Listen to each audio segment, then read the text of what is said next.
Good morning, everyone, and welcome to the Alliance's April 2023 webinar. Today is Tuesday, April 18th, 2023. I'm glad that you have joined us. My name is Christinne Beck. I am with the Illinois Self-Advocacy Alliance. And today we are learning about funding for state self-advocacy groups. Nothing lasts forever, and people say this a lot today. When it comes to money needed to operate self-advocacy groups, it is so true. It is important for self-advocacy networks and groups to plan for their future, particularly how they will fund their projects and activities and how they can have enough money to continue their activities when or if they lose a major funding source. The toolkit you are going to learn about gives self-advocacy networks and groups information on how to raise funds from different sources available to them. And so I'd like you to meet our presenter. Christinne Gray is a self-advocate from Florida, and she is a 2019-2020 SARTAC Fellow. Christinne earned her BA and MS from the University of Central Florida and is a bilingual speaker, a published author, and a disability advocate. Her unique experience as a single Hispanic parent with cerebral palsy has fueled her lifelong passion for advocacy and for the rights of parents with disabilities and the inclusion of people with disabilities. Christinne regularly lectures on a wide variety of topics, including accessibility, healthcare advocacy, disability sensitivity, and more. So, Christinne, thank you so much for joining us in Illinois. Take it away. Thank you so much for having me, Christinne. It's so great to be with you this morning. And I'm going to talk to you about the toolkit that I helped put together, and I put together based on some research that I had done. Let me go ahead and get to the second slide to let you know what I did. I did a couple things to come out with the toolkit that I'm going to discuss with you guys, and I know Christinne will share with you a bit later. But I did a couple of things to kind of get a foundation of how self-advocacy network groups were funding themselves. So I sent a survey using SurveyMonkey across the country, okay, and found that really self-advocacy groups and networks, they were kind of varying on the funding that they were receiving, but it really varied. And so I also talked to people and found out about board transition ideas and other ideas for sustainability. So the first thing I kind of want to go over with you guys is what is fundraising. I know you guys are an established group, but I think it's important just to have some foundation to what types of streams of money I'm going to be talking with you about today. So it's an organized activity of raising money for a cause or an organization.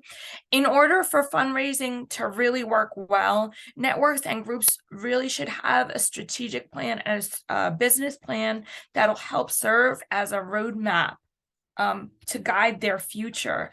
You know, I was just thinking to myself, when people say, if you fail to plan, you plan to fail. And really, I think that that's super important when we're talking about fundraising and maintaining funds for our groups.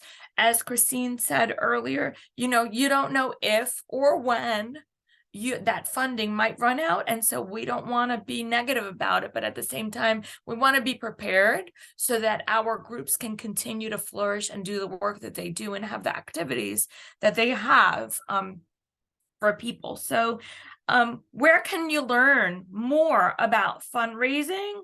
Or where can you learn more about strategic planning? I'm sorry. You can Google the Center for Nonprofit Management in your community. Okay. You can also look to your allies that have skills in areas such as business management or other areas of nonprofit. And you can also do Google searches. Just be careful with the Google searches because we really need to make sure that we're using reliable website resources. So in the toolkit, I do mention some websites that I used. And I will say, Christine, if people need to email me, or if you need to email me, we can also, I'm happy to kind of help you guys look for more reliable information, because sometimes on the internet, you know, it could be a hit or a miss. So why is fundraising an important idea for self-advocacy networks? It's really important, again, to make sure that we have a continual stream of money coming in, okay?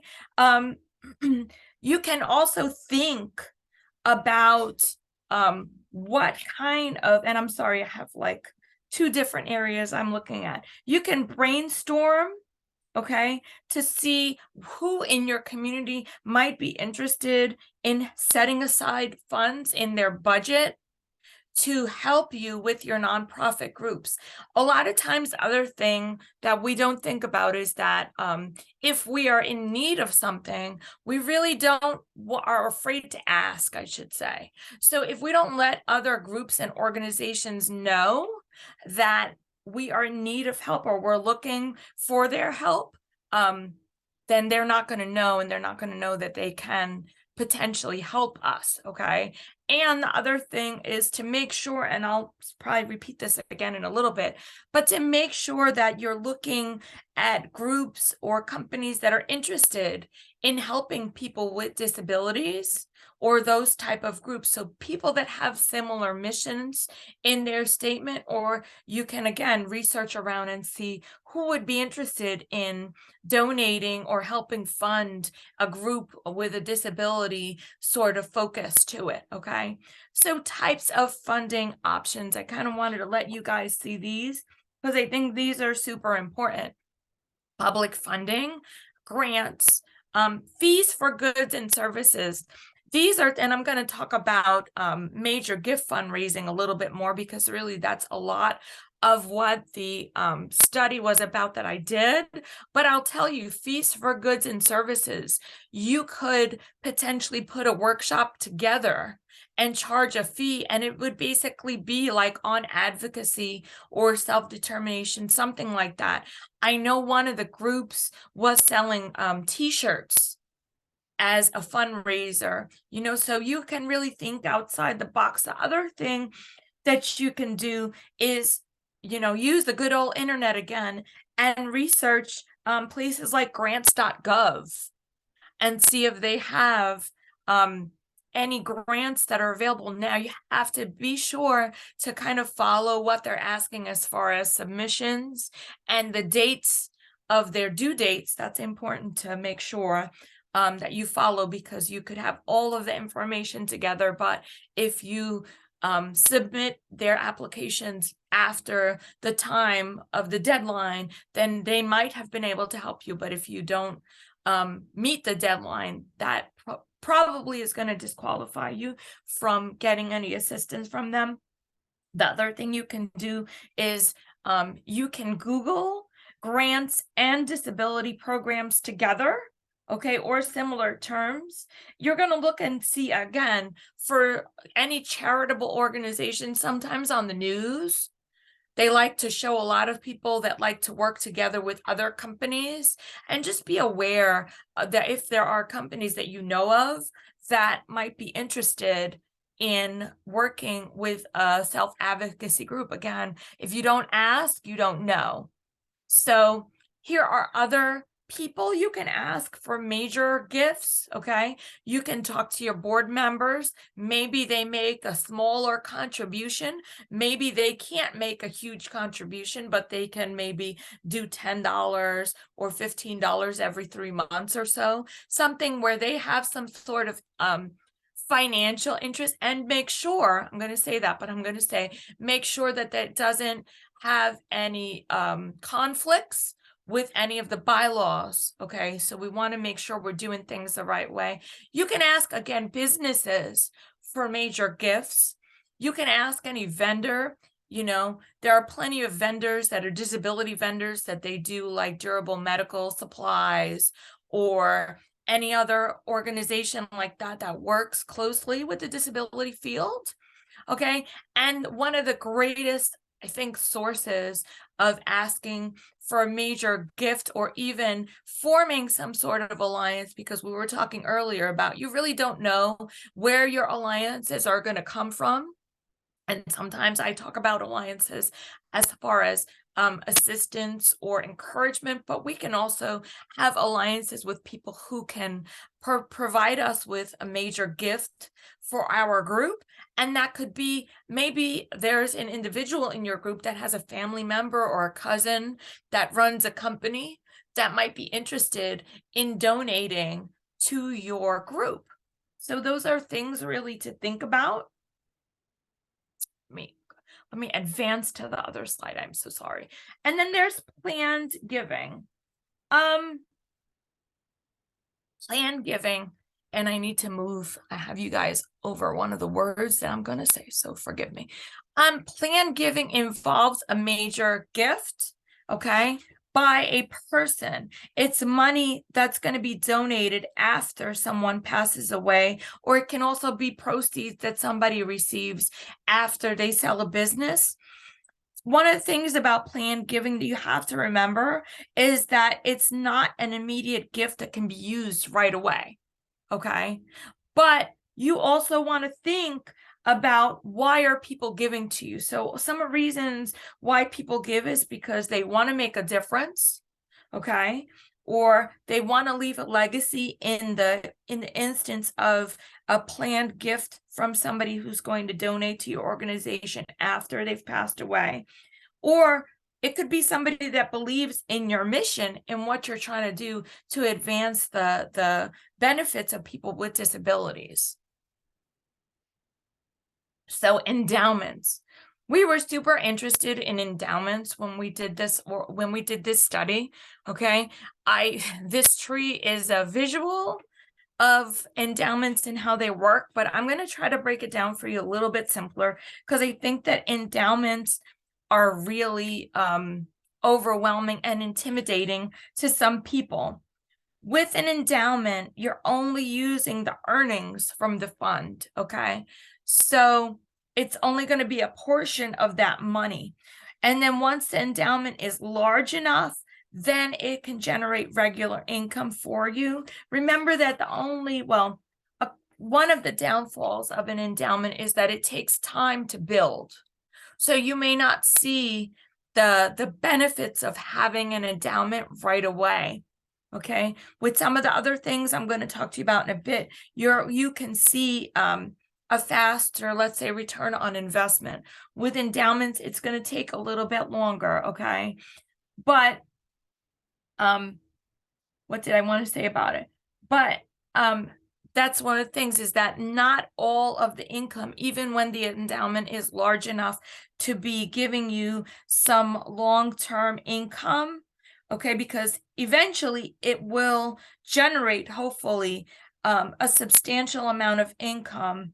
I believe that should be yearly, okay, but you'll never use the full amount of that endowment that's in there, because that really needs to be there to help grow money for you. So this is something about managing endowments, because again, we're really interested in that in the study. So endowments really require people with specific skills, okay, that I'm going to talk to you about in a few minutes, but they help you set up and manage those investments and the reports, okay? There are two options available for groups like self-advocacy groups to use to manage an endowment. So let me get to the next.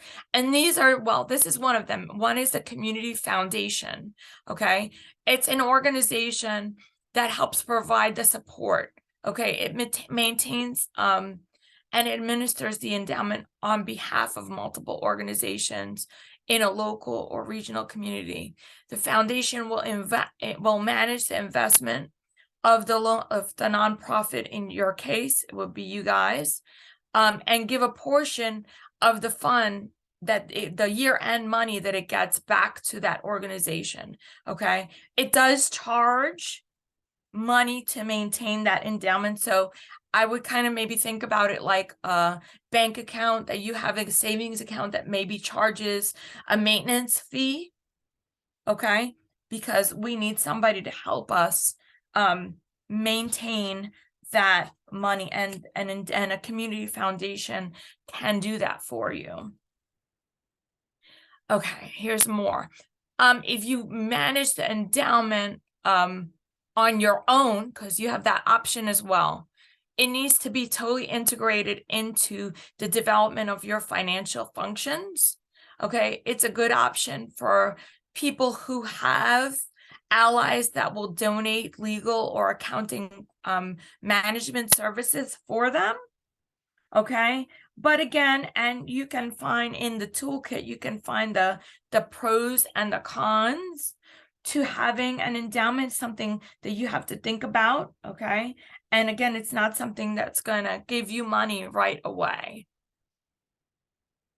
And then, so these were some other funding activities. I know you guys, well, I should say, I know that we were talking earlier about smaller funding activities, but these are some of them here. So special events. So special events could be like 5K events or golf tournaments or mini golf or galas. They take time and effort to implement. Okay, they can be very helpful, but also they raise also awareness about what you're trying to do. So they're also another opportunity to make connections within the community. Okay, like I said, they take time, so that's kind of a con or a downfall of doing a special event. And your return on investment may change year by year. You may decide to do special events once a year, and you may find that they can grow, you know, from year to year. You can make different connections, and a special event like a gala or a 5K or a golf tournament could be something that could be very beneficial long term. One of the reasons why I thought it was important, and this is not on the slide, so forgive me, but I wanted to make sure to say this to you guys. One of the reasons, not only because this was a funding option for self-advocacy groups, but one of the reasons I wanted to make sure to include this, not only in the study, but in the slides and in the toolkit, was that self-advocacy groups, a lot of them have a track record. So they've been around for a very long time. And the earlier you can implement some of these things, these examples in a few minutes, or like I talked about earlier with the workshops or the t-shirts, that's more of something that you're going to get a quicker turnaround as far as money is concerned. Right? Because if I sell a shirt, I'm going to get money back. You may have to invest a little bit for that instance. But these special events or annual givings, which I didn't talk about yet, but I'm going to talk to you about in a second, those events really are something you can build, and every year they can get bigger. The annual giving, you can also do that, through email campaigns. And I had a thing on them, but you can do them through email campaigns once a year. Maybe you collect people's email, maybe through the workshops. I'll collect their email as part of their registration. And then I can send them, maybe if I'm going to have a small tournament, if I'm going to sell an item, if I'm going to have an event, you can, with the annual giving, you can send an email out once a year. People do it all the time. Giving Tuesday. I forgot Macy's used to have an event where you could go shop for a cause. So these places have once a year events, but with the annual giving, you could do once a year, you can do an email to your email group.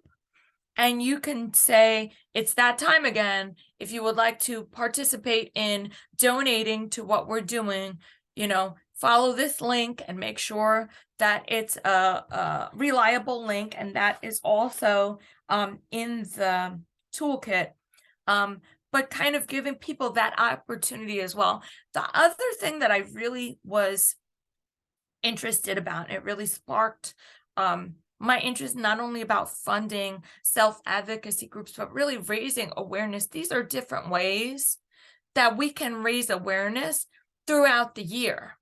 So maybe it's not just a one-time thing where we have an event once a year or we have an annual giving once a year. Maybe we plan these things out within certain months to go ahead and remind our people, our group of allies that are helping us.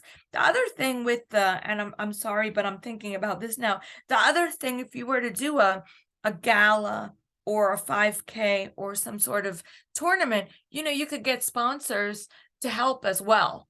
And those sponsors could also become allies in different ways. Maybe one of the sponsors, maybe they can volunteer some of their time at one of your events. Or maybe if you guys are working on a greater activity, I know that in Florida, when they have Developmental Disabilities Day at the Capitol, a lot of time the council decides on one issue to advocate for that year. So maybe they can help raise awareness of that, or maybe they can help transport people. But there are so many things that allies can do for us as groups. I think that's a great way to really think about that as well. Let me go ahead and move on, because this is, I think, the this idea here of using digital tools can give you a return on investment, maybe not as large, but long term, you will see a lot of a difference if you advertise this on your Facebook pages, on your social media. You can do these things, and I need to switch my page, but you can use digital tools. Amazon Smile, everybody shops on Amazon. So you can create an Amazon Smile account and advertise with your Facebook groups, with your email groups. Hey, shop on Amazon Smile and choose our organization when you choose a group to donate back to. And I think it's 5%, or I don't remember how much it is right now, of what you get. Let me see in my notes if I have here how much it is. I don't know right now how much it is, but Amazon Smile is a great way. It is. It's 5% of the purchase can go back to you guys.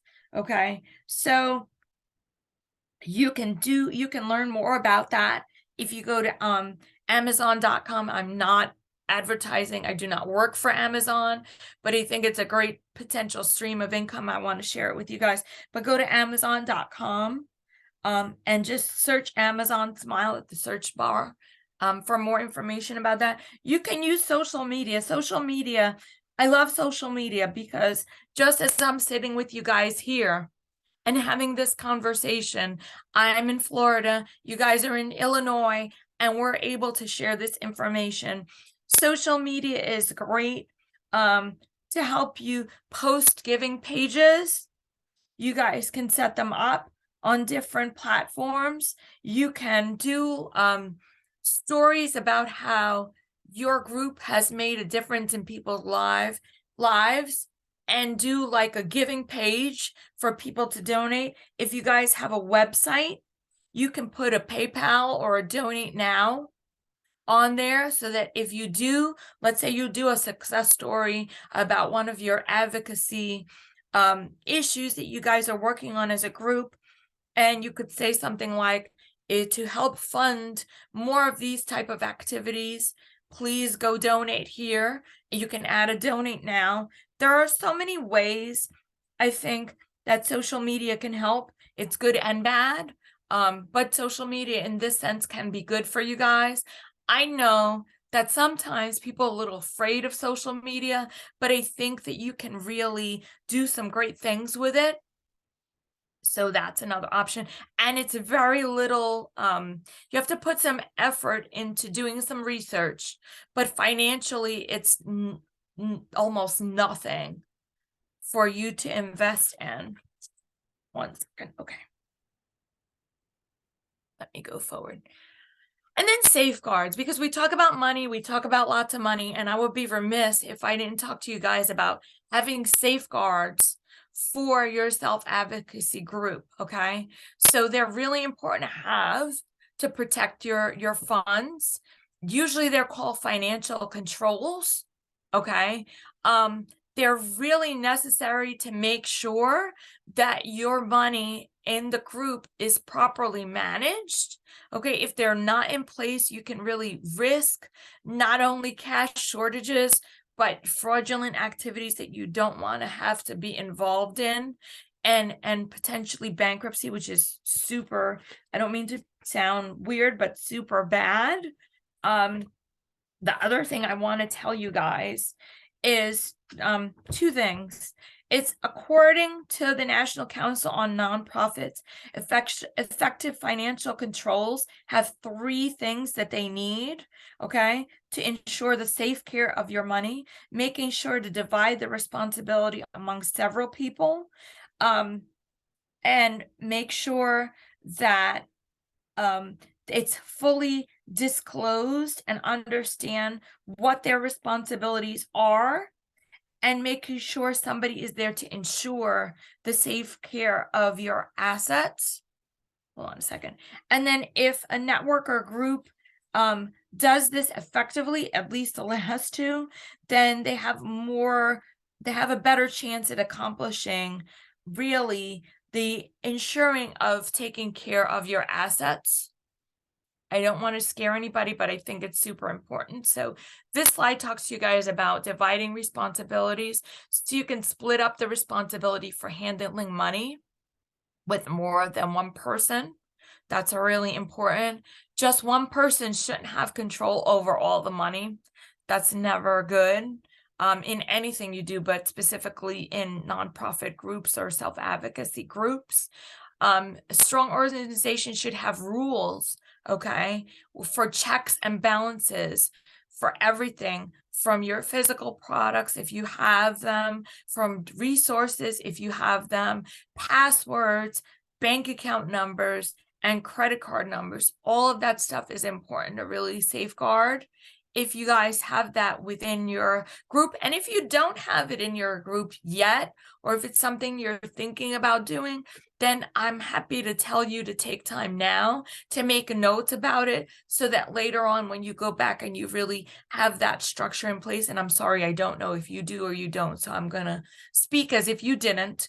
But if you don't have that in place, it's a really good time to think about those things. If you do have it in place, you can always go back, and now we know something new. We can go back and revise what we're doing to safeguard the assets that we have, because really the idea is to make sure that you're sustainable for years. You know, that's really what the idea of all this is. And part of that is really to make sure that your groups are taking care properly of the money you guys have. And you should have rules about how you guys are raising and managing your money. And if you have them already, again, if you've learned something today, or if you go into the toolkit I created and you find something, you can always add that to your toolkit. So don't be afraid to kind of take some of these things and use them. That's what I'm here for, is to help you be sustainable and responsible. And then audits. I don't like talking about audits, but I have to, just because it's part of responsible financial safeguards of money. And forgive me, I have to move you around for a minute so that I can read a little bit of this to you guys. So it's an objective review of bank statements of an organization to make sure the records are kept properly and that all the money was received and spent honestly. It goes back to, we don't really want any fraudulent activities. We really want to be able to safeguard that money. So that's super important. And make sure that it's according to your rules and the state and federal laws and regulations that also may govern what you're doing financially within your group. I know some little bit of boring accounting word here, audit.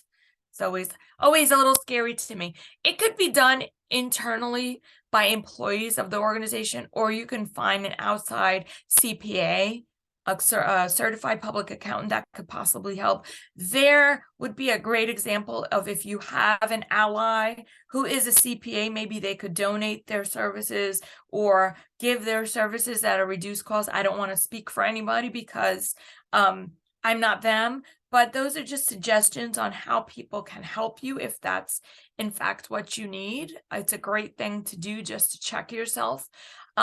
It's really at the end of the year report card to tell you how well you're doing handling your money, okay? Following the rules. And I think too, it'll help you know how much money you've spent throughout that year, or what you need to spend more money on, or what you need to spend less money on, you know? And a clean bill of health, audit-wise, from an auditor helps show everybody else that you're keeping your books and you're managing your money responsibly. Okay, so independent audits are mandatory for some nonprofits. The IRS doesn't require nonprofits to have audits, but other government agencies do. So just a little heads up there for you guys. And then lastly, I feel like this is so much information, but lastly, there is so much assistance out there. Google is your friend. You know, just be careful on the sites you're going to look at, but I really think that Google is your friend in raising ideas in your head or brainstorming within your group to see who can help, who do you know, who do you want to ask? It's not always about who do you know, it's about who in your community do you want to ask, to see if they'll be interested in giving you assistance. And then really try to find out more information about the resources available to you guys that can help you not only raise the money and maintain your money well, but help you manage it and help you grow in the events that you do, because the events that you do, not only do they help you raise money, but they help you raise awareness about disability and what you guys are doing. And people love to help other groups. You know, you just got to know how to tap into finding those people. So it's whether it's, I know this is a financial presentation, but also giving you support in other ways is never a bad thing, you know? So it's always good to have great support in your community. I think this is one of the ways that you can do that. So that's the end of my presentation, but I'm happy to take questions or anything like that.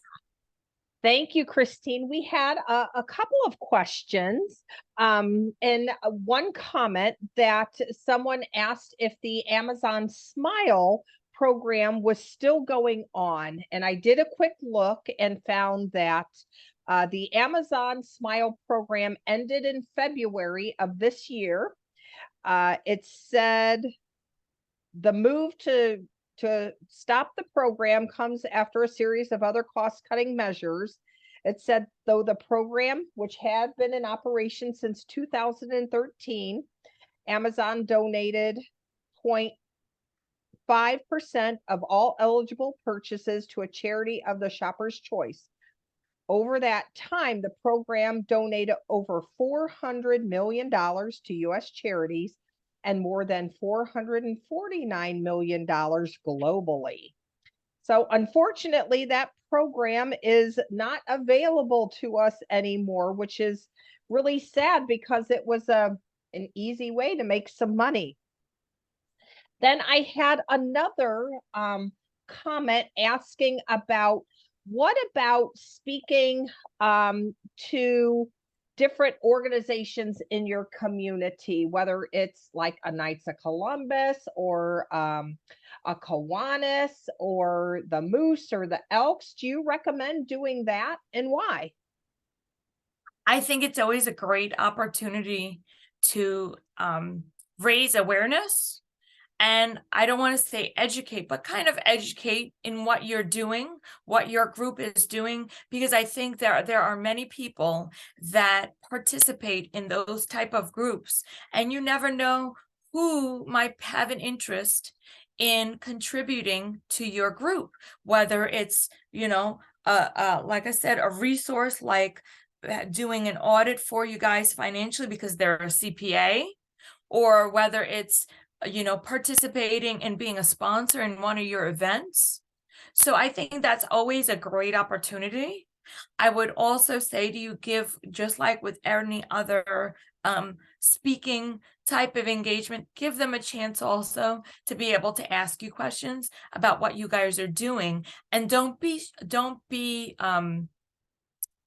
shy about sharing some of your success stories, because I think that shows them that not only you're a group and you guys are active, but you're making a difference within each other's lives, other people's lives, and within the community. I think that's a huge way to get somebody to want to be able to participate with you guys.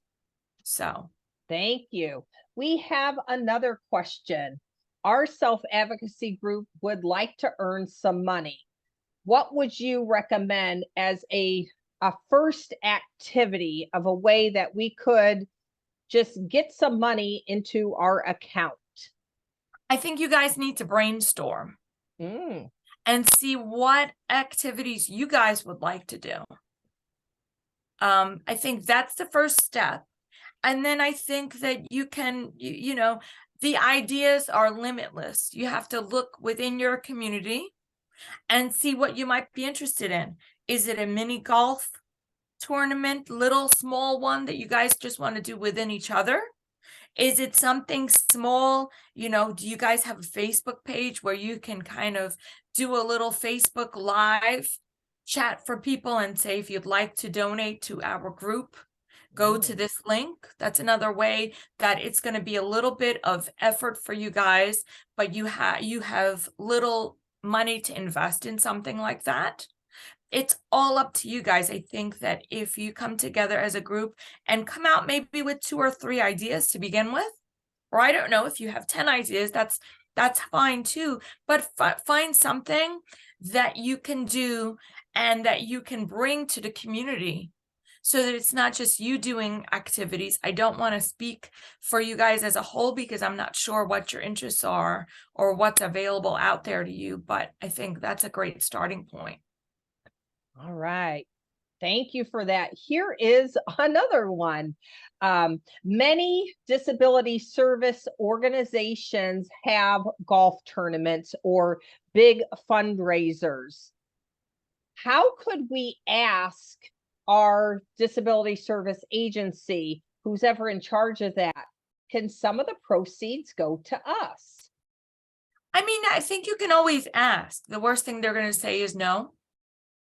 So maybe if they're going to have, and this is just me talking off the top of my head with you guys, maybe if they're going to have a fundraiser, if you can find a way to participate a little bit with them, maybe sit at a welcome table, maybe have some of your materials available, maybe for the other participants that are going to come to that event, and maybe they'd be willing to help give you some of their proceeds as well. Maybe it's something where you do something. Maybe you guys put on a small skit during that event, like as a little side activity.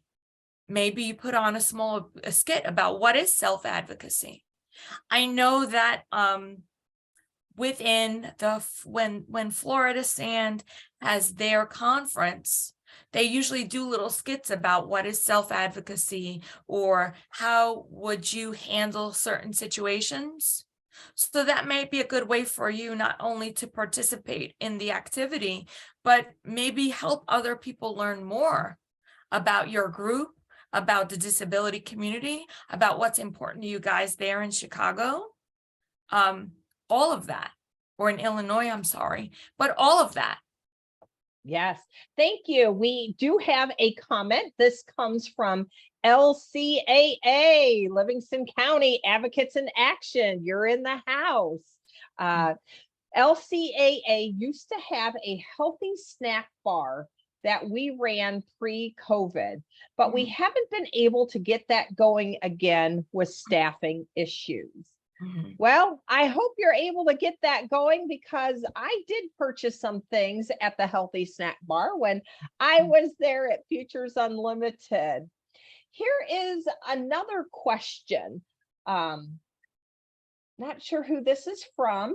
Sometimes we see people at the grocery stores or Walmart or at gas stations when you walk in, and they are asking for donations, and they will give you some information about their organization. What do you think about that as a possible fundraiser? I think if you're going to do that, you need to check with the company or the place. Okay. Like they must have had some permission with the gas station to do that. But I think that's certainly something you can brainstorm and research. See if that's something that maybe if there is, I don't know, if there's a local shop you guys frequent, or maybe Walmart, or maybe somebody that you guys have even as a smaller store that people, because I'm thinking like a Michael's or something like that. Maybe you may want to talk to the store manager and say what you would like to do and see what the process is to ask for permission. Because I don't think generally people can just go asking for money, but there has to be a process which you can follow to at least ask. And again, try to find a store maybe, or a place that's what I would call disability friendly. And then explain why it is you want to be there to pass out your information, or why you want to be there to do what you're doing. Okay. Here's a couple more. This first one is, how about a yard sale? We all have a lot of stuff that we don't need and could probably get rid of. What do you think about having a yard sale where everybody brings their stuff and we advertise it, and then all the money we get goes into our self-advocacy group? I think that's a fantastic idea. I think if you guys have a Facebook, I think it would be great for you to advertise beforehand and let people know what you're going to do. I think you can also put a sign or let people know if they come to your yard sale, wherever you choose to have it, and say that, you know, if you buy anything you buy is going to go to our self-advocacy group. I think that's important because I think that people are more likely to buy stuff if they know they're going to contribute to something. You know, it's not, you're just not putting the money in your pocket. It's going to something good. Okay. So I think that's important. Here's another one. Someone said, in the past, we used to work with a large employer in our community, and they would have a dress down Friday or a wear jeans Friday. And for like $5, they could wear jeans on that particular day. And all that money went to the self-advocacy group. But you have to know somebody at the business, and you have to schedule it and work through that, and they have to be okay with that. But that was a way for them to earn some money, doing a dress down Friday.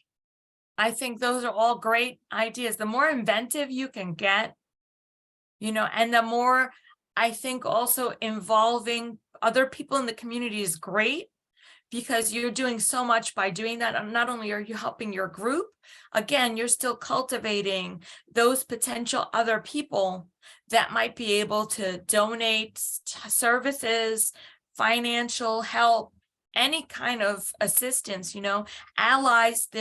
We use that as a blanket term, but I think that allies can mean so much more than allies like what we're used to, having people supporting us. I think it's also people that support disability causes, any type of cause, but in this case, disability causes. So I think that's a great idea. Just remember to ask. It's also a good idea maybe to brainstorm in your group to see who's working at a company that might be willing to do that, you know? And then the final one we have, I love these great ideas. We have asked a local grocery store if they would donate bottled water and some snacks for our self-advocacy group monthly meeting. It's not money, they said, but it's something that we need, and they felt good helping us. Well, and I know a lot of there are some of the groups in Florida where And I know that when I was running a group, I ran a group for a while, and I found a restaurant that would let us be, because generally you can't be in the restaurant unless you buy something, but they would let us be there for a certain amount of time each. We would meet each month. And so I know the different self-advocacy groups get different things donated, whether it's space or, like you're saying, water or snacks or something. I think the big thing, not only, of course, sustainability, but I think the other thing that you guys can take from today is really communicating, with your people in your communities. So if you look at the toolkit, which I know Christine will send around to you guys in a little while, if you don't ask, people will never know. Unfortunately, we're not all mind readers. None of us are mind readers, I don't think, unless you like to watch Penn and Teller, but we're not all mind readers, right? And so if we don't ask, then we can't have the opportunity to receive assistance, the opportunity to raise awareness. Because remember, when we advocate for ourselves, we advocate for our groups, we're making a difference in other ways as well. We may not see it that way, but we're making a difference in other ways, because maybe we're changing someone's perspective. Maybe one of the people that we're going to talk to about either donating space or donating services or donating money, maybe they have a person with a disability in their families. A lot of people who have people with disabilities in their families really want to help others because they know what we've been through.